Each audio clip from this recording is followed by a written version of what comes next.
بتوں کو توڑنے اور قوموں کو ترقی دینے کے لیے بھیجا ہے۔ آج جتنی ترقی ہے دنیا میں ہے، اس کے پیچھے جو فریکوینسی ہے یا اس کے پیچھے جو لطافت ہے، وہ آقا نامدار احمد مجتبیٰ محمد مصطفیٰ صلی اللہ علیہ وسلم کی ذات اقدس کی برکت کی وجہ سے۔ اور صاحب کے ساتھ تشریف فرمائیں، اچانک اللہ کے نبی کھڑے ہو جاتے ہیں اور کہتے ہیں میرے ساتھ چلو، تو کچھ اصحاب ساتھ ہو جاتے ہیں، مسجد نبی سے نکل کر صحرا میں جاتے ہیں۔ چھوٹے چھوٹے ٹیلے اس زمانے میں تھے، اللہ کے نبی جو ہے وہ ان سے آگے جاتے ہیں، کچھ اور آگے جاتے ہیں، تو دیکھتے ہیں کہ قافلہ اونٹ گھوڑے عورتیں مرد بچے پیاس کی شدت کی وجہ سے اس وادی میں پڑے ہوئے ہیں سارے۔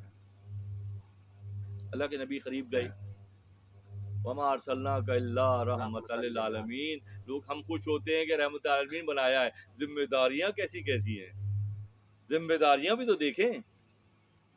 رتبہ بلند ملا جس کو مل گیا، ہر مدعی کے واسطے دار و رسن کہاں۔ جب مقام ملتا ہے تو دار و رسن پھانسی بھی حصے میں کبھی کبھی آ جاتی ہے، یہ جس کو مقام ملتا ہے اسی کے حصے میں آتی ہے، ہر ہما شما کی بس کی بات نہیں ہے۔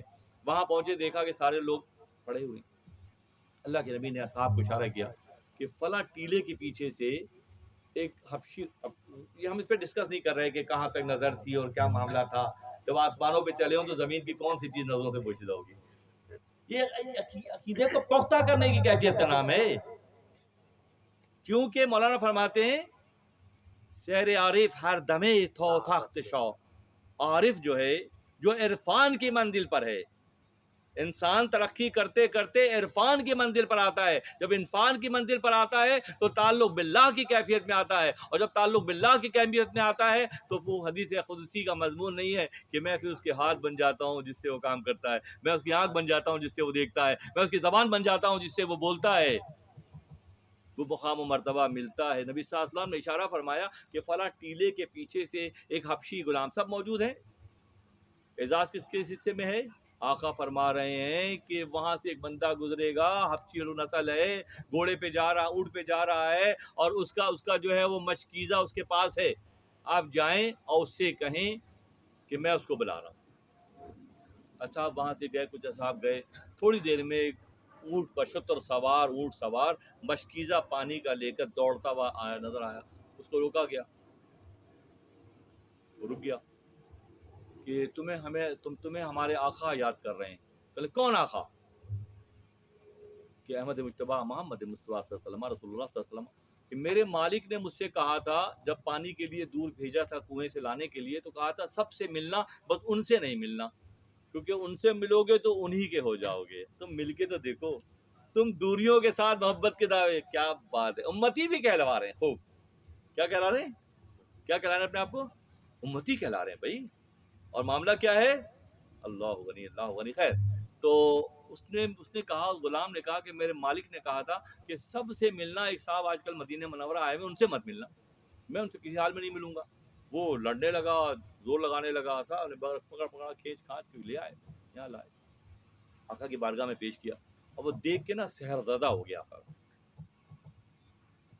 یعنی کہ یہاں بھی اللہ کی خلاقی اور اس کی حکمتیں جلوہ گر ہیں۔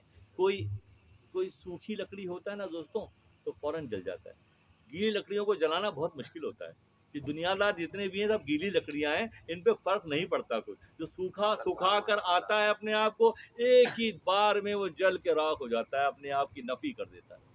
حیران ہو گیا، پھر اس کے مشکیزے سے تمام جتنے بھی وہاں قافلے والے موجود تھے ان کے مشکیزوں کو بھرا گیا، سب نے، اونٹوں نے، جانوروں نے، گھوڑوں نے، انسانوں نے اس سے پانی پیا، اسی ایک مشکیزے سے، ایک مشکیزے، ذہن میں رکھیے گا، ایک مشکیزے میں خدا جتنا چاہتا ہے برکت ڈال دیتا ہے، اور جب چھینتا ہے تو ساری توفیقات چھین لیتا ہے، سب بھر لیا گیا۔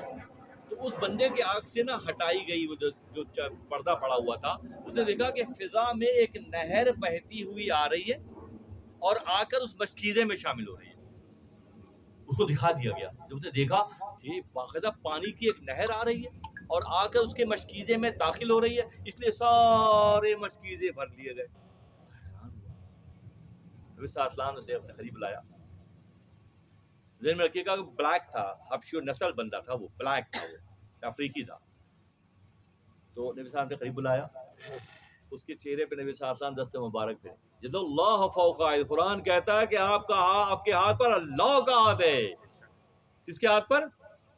نبی صلی اللہ علیہ وسلم کے ہاتھ پر اللہ کا ہاتھ ہے. نبی صاحب یوں ید اللہ والے ہاتھ جو اس کے چہرے پہ پھیرے، اس کی پیشانی پہ، اس کو سینے سے لگایا، بوسہ بھی لیا. وہ نشے میں جیسے ہو جاتا نا بندہ، لڑکھڑاتا ہوا واپس گیا. لیکن عشق کا ایسا غلبہ ہوا کہ وہ اپنے حواس کھو بیٹھا، اور وہ لڑکھڑاتا ہوا اپنا مشکل، دیکھ لو مشکل بھائی تمہارا مشکل بھرا ہوا ہے، ہاں بھی بھرا ہوا ہے، جاؤ. وہ گیا بیٹھ کے، بالکل حالت کیف کہتے ہیں اس کو.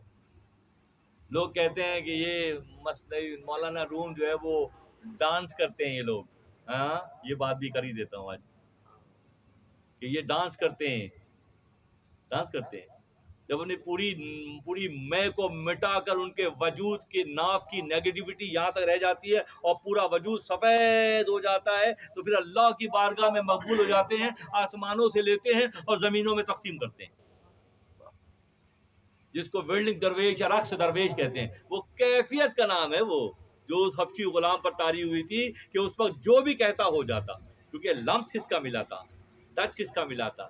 تم انسان سمجھتے ہو؟ گر بصورت آدمی انسان بدے، اگر شکل سے آدمی انسان ہوتا، احمد و بجال ہم یکساں شدے. اگر شکل سے آدمی انسان ہوتا تو معاذ اللہ نبی صلی اللہ علیہ وسلم اور ابو جہل ایک ہو جاتے.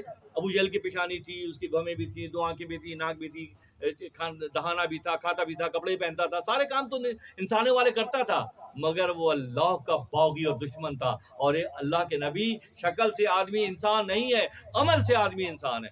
اور اللہ کے نبی احمد مجتبیٰ محمد مصطفیٰ صلی اللہ علیہ وسلم اللہ کے حبیب اور امام الانبیاء ہیں. تو شکل سے آدمی انسان نہیں ہے، عمل سے آدمی انسان ہے. جس کا عمل پختہ ہوتا جائے گا وہ درجہ بدرجہ اوپر کی طرف سفر کر رہا ہوگا. جب اس شخص کے چہرے پر نبی صلی اللہ علیہ وسلم نے دست مبارک پھیرا